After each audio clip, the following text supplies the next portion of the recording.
Welcome to the Iron Kraken podcast, where we discuss mysterious myths, legends of legacy, and fantastic phantasmal encounters. Thank you for sailing with us today. Let's dominate the depths. Kellen, start the adventure. I had spent the day hauling in as many fish as I may, the sun bearing down upon me and my fellow men. It was a scorcher today, but at the very least, there was a slight breeze to cool us as we worked. The subtle but ever-present smell of salt hung on the air as seagulls wheeled overhead. On board our vessel, we worked in the same way every day, heading out to sea in the early hours with the tide from the little inlet by our village where all the local fishermen would dock in accordance with the tide. It isn't much, but it's the place we call home, a haven from the sea and a community of its own. We, the local fishermen, were all familiar friends and neighbors. We worked well as a team because we all could count upon one another, and today should have been no different. It should have been, save for the sudden storm from the sea that changed our lives forever after. It had started as a mere wisp of clouds on the horizon, the same as any storm.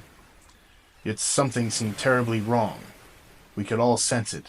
The incoming winds were too strong, and a slight smell of sulfur came with it. Ever increasing in its potency, a foul stench soon surrounded us, along with something that shivered us to the bone. Rot. The sky grew very dark and foreboding. Suddenly, and without warning, it was upon us. The sea violently churned about our ship, and the waves battered our hull with the ferociousness of a lion. Within the growing maelstrom, we set fast to securing our equipment, our catch, and most importantly, ourselves. A look of fright appeared on every visage as we worked to achieve our aims.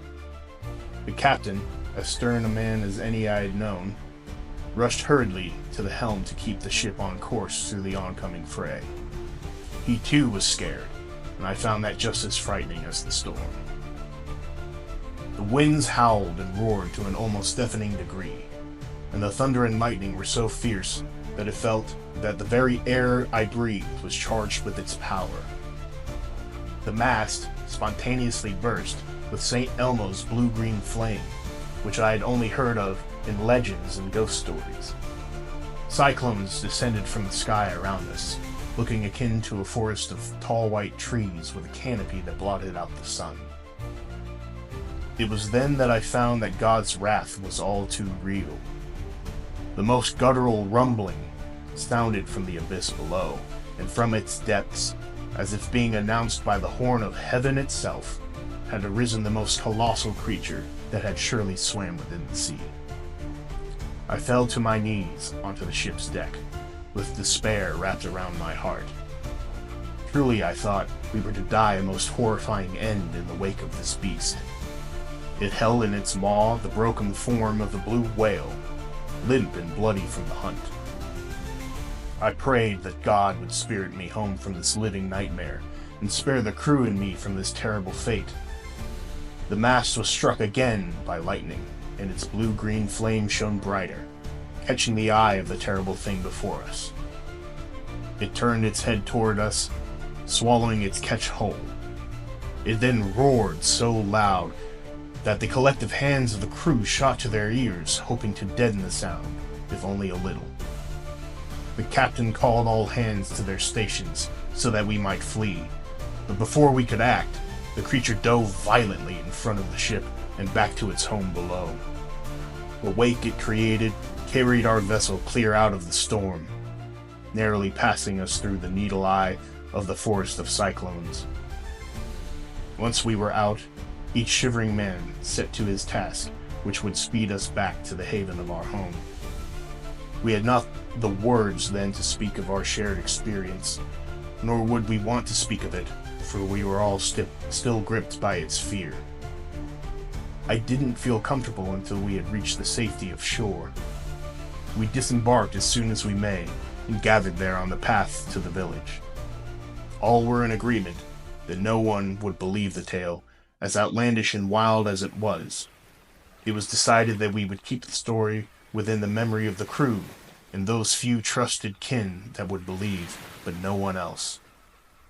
Looking back out to sea, I remembered those passages of the good book that I had read as a child, of the Leviathan of the sea, that primordial creature of chaos that God had created during the far-flung reaches of time unknown.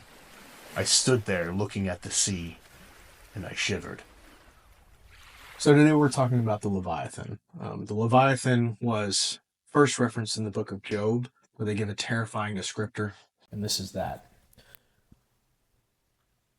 Is he not fierce when he is roused? Who then is able to stand before me? Who has confronted me that I should repay? Everything under heaven belongs to me. Describing the Leviathan. I will not keep silent about his limbs, or his might, or the grace of his arrangement. Who can strip off his outer garment? Who can penetrate his double armor? Who can open the doors of his face, ringed with fearsome teeth? His rows of shields are his pride, shut up closely with a tight seal, each so close to the next that no air can pass between. They are joined one to another, they clasp each other, and cannot be separated. He sneezes out flashes of light, his eyes are like the eyelids of dawn. Out of his mouth go flames, sparks of fire shoot out. Smoke pours from his nostrils, as a boiling pot over burning reeds. His breath sets coals ablaze, and flames dart from his mouth. Strength resides in his neck, dismay runs before him. The folds of his flesh are tightly joined, they are firm on him, immovable. His heart is hard as rock, hard as a lower millstone. When he rises up, the mighty are afraid. At his crashing they retreat. A sword that reaches him has no effect, nor with a spear, dart, or javelin. He regards iron as straw, bronze as rotten wood. Arrows do not make him flee. Sling stones become like chaff to him. A club is regarded as stubble. He laughs at the rattling of a lance. His undersides are jagged pot shards, leaving a trail like a threshing sledge in mud. He makes the deep boil like a cauldron and stirs up the sea like a pot of ointment. He leaves a shining wake behind him. One would think the deep had white hair. Nothing on dry land is his equal, a creature without fear. He sees every haughty thing. He is king over all who are proud. It sounds to me like this is a very terrifying creature. Egregiously so. Yeah. And in that description, it makes a point to really line out, like, basically he's a giant impenetrable fortress of death that fears nothing. Not to be messed with or trifled. But that kind of brings us into like other descriptions and other possible references in other cultures about a great and terrible giant sea beast that Would you have me go through the list? yeah, you can. First, we have the Aspidocolone. We are going to mispronounce some of these. Yes. Aspidocolone from medieval Europe. Anantashesha or Shisha from Hindu myth. Bahamut. Bakunawa. Cetus or Cetus, of which we get cetacean from. The devil whale from English whalers. Thalak. Ikuchi. Jormungandr. Ladon. We can skip that. Yeah.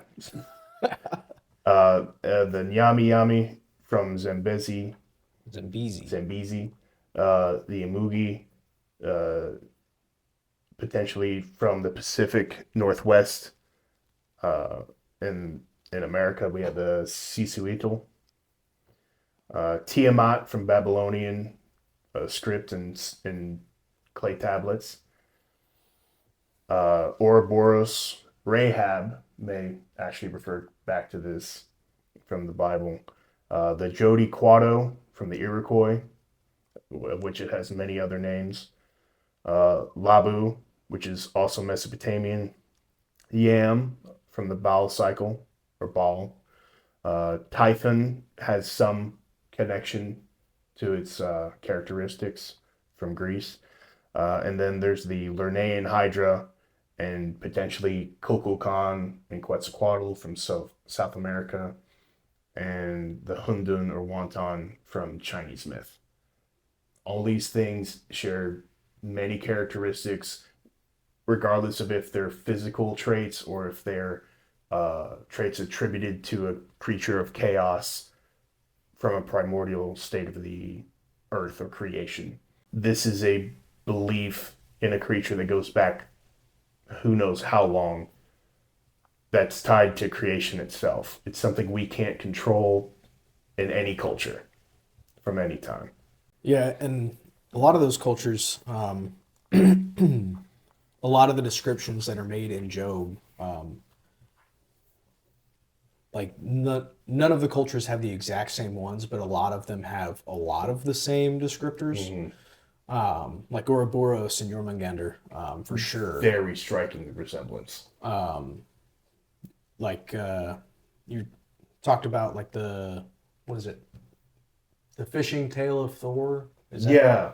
Thor was tasked with going out to sea and fishing, and he encounters the great serpent in the sea, and he catches it on the hook, but it snaps his line and creates a giant storm around him, and he has to fight his way back from the sea in basically a sinking fishing vessel. Mm. So it's really kind of a terrifying tale. But it's not the type of thing anybody would ever want to encounter on the open ocean. I certainly wouldn't. No. Have you heard of like Jormungandr and Ouroboros or any of those? I've never heard of any of them. Mm-hmm. I know that they all have a description, like you were saying, and I would think that all of them are probably truly terrifying. Yeah, so Jormungandr is Norse mythology, so it's like Thor and Loki and Odin. Mm-hmm. And Jormungandr is basically, correct me if I'm wrong, is he's one of the sons of Loki. Yes. Yeah. Yes. But their end times, Ragnarok, it's basically when they all fight to the death. When the gods' end time comes, it's basically their apocalypse, end of the world scenario. They have to fight 3 creatures, all being the offspring of Loki. It's Fenrir, Jormungandr, and Hel. Yeah. But basically, like he's got another name, and it translates to the World Eater, like, so it's basically a giant, immovable, impenetrable serpent that just like circles the world. Yeah, it wraps around the world. It's the Midgard serpent, guard meaning our home, our place of existence. Mm-hmm. But it's funny that in that mythology, that mythos, he's like, it has to be defeated at the end of the world. And then in Jewish tradition and Christianity, it's Leviathan's also referenced in Revelation. Not specifically named, but is referred to in Revelation by its description. So, just clarify. So it could be something else. I don't know. Here's the thing: if it was created at the beginning of all time by a creator god, then it's going to be there at the end of time, unless he's already destroyed it, right? Well, again, isn't there like a Jewish? There's actually I thought he already did, though. I thought he already did to show his power, or just showed him the creation. To show his power. He just said that. Are you talking about in Job? Yeah. In Job, he was talking about like even the Leviathan is nothing to him, is what he was referring to. He didn't even say with all that he its destroyed vast power and fright and terribleness. But there's there's a Jewish story about how there was initially 2 of them. Mm-hmm. There was a male and a female. God destroyed the female, leaving only the male Leviathan, so that they would not have offspring. At least as far as I've been able to research. That would be in the beginning of creation. Yeah. Mm. Yeah. Before, just because this creature was so monstrous, that if it reproduced, it would just be Terrible. terrible. Yeah, it would just be a world of Leviathans eating each other. But yeah, he leaves the one alive, and in the Jewish tradition, at least part of it that I saw, at the coming of the Messiah, because they don't believe that Jesus was the Messiah. They're still waiting for that to happen, but at the coming of the Messiah, the flesh of Leviathan will be served at a great banquet. And then it talks about to like, so like it basically describes in Job like he's an unkillable machine, but like in the end times or like when their Messiah comes, not their Messiah, but when the Messiah comes,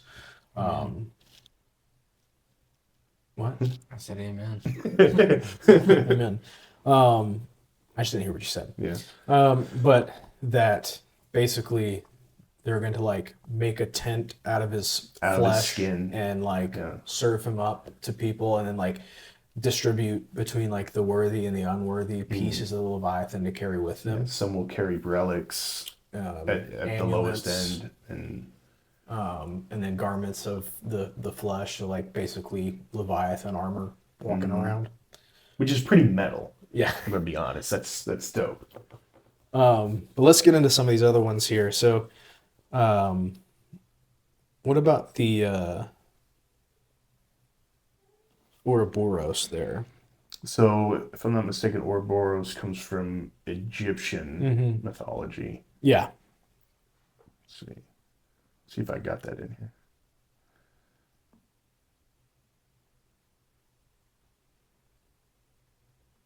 I might have skipped over that on accident. Egyptian? Yeah. So basically, it's like a snake eating itself. Yeah. Like a giant It's serpent supposed to eating represent itself. like eternity.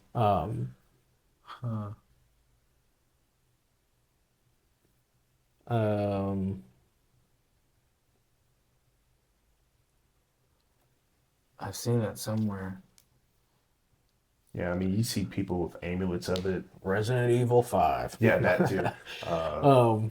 Tattoos. A lot of people get tattoos with the Ouroboros. So basically, it's supposed to be like undying. Ever eating, Yeah. ever growing.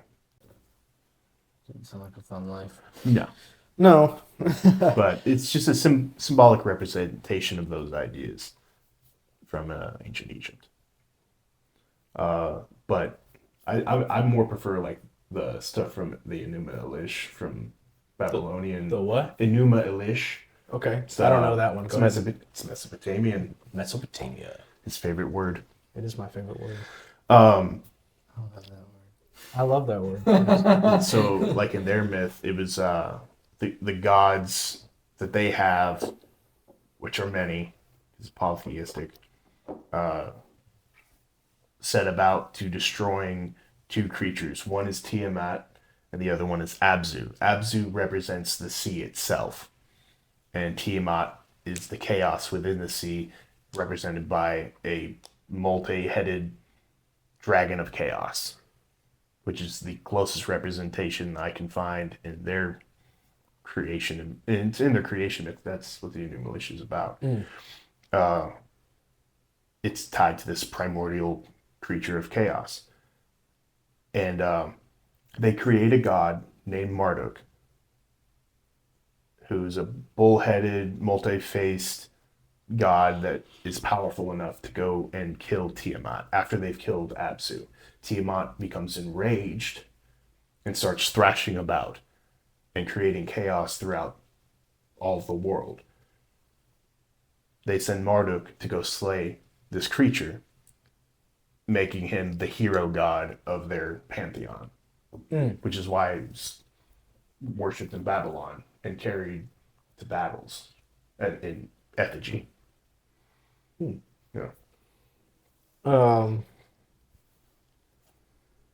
You said, what was his name? Marduk? Marduk. Marduk. Yeah, Marduk.